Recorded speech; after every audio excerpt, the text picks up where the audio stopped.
So, Idle Hands is about a jackass. A horny jackass who gets into trouble while smoking a lot of pot.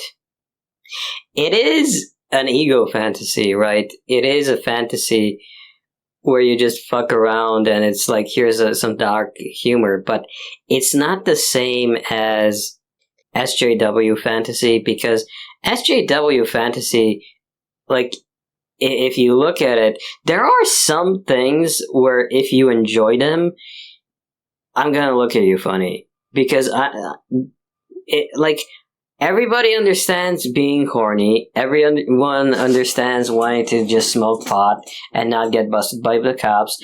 Everyone understands just wanting to be lazy at home, and the dead parents thing is just funny, right? But like, the obsession of wanting to cancel people for vague attitudes or vague facsimiles of attitudes, and this microaggression pseudoscience where you label everything that kind of hints that as a certain mindset as a microaggression, and you take it as a personal attack. That's just fucked up. You can just tell the difference between some guys just fucking around and just like a fucked up mentality, right? Idle Hands is about fun, and Jessica Alba being into some guy finally groping her because she's so horny.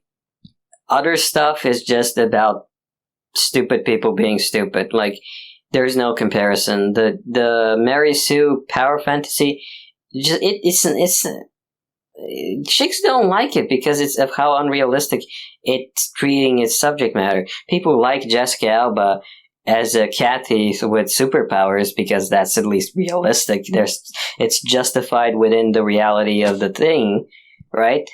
But something like Idle Hands is just fun, and you don't come out of it thinking people watching Idle Hands are just gonna get horny and smoke a lot of pot. I mean, I'm sure that people are gonna get horny and smoke a lot of pot, but they're not gonna like chop off their own hand or fuck with. They're not gonna murder their parents, basically. Whereas if you watch this misandrist Mary Sue type bullshit where every man has to be an enemy and blah blah blah blah blah, you kind of feel like that the people that watch that stuff and like that stuff are probably going to do some very dark, very, very, very annoying things to their coworkers, at the least, and do some very, very bad things. You know, some dark fantasies are more acceptable than others. And I think we should just acknowledge that. Like, do dark fantasies, just smoke pot and bang beautiful women. Chick Mary Sue fantasies, all white man bad, murder people, blah blah blah. I just like there's this obnoxious factor about the Mary Sue type character.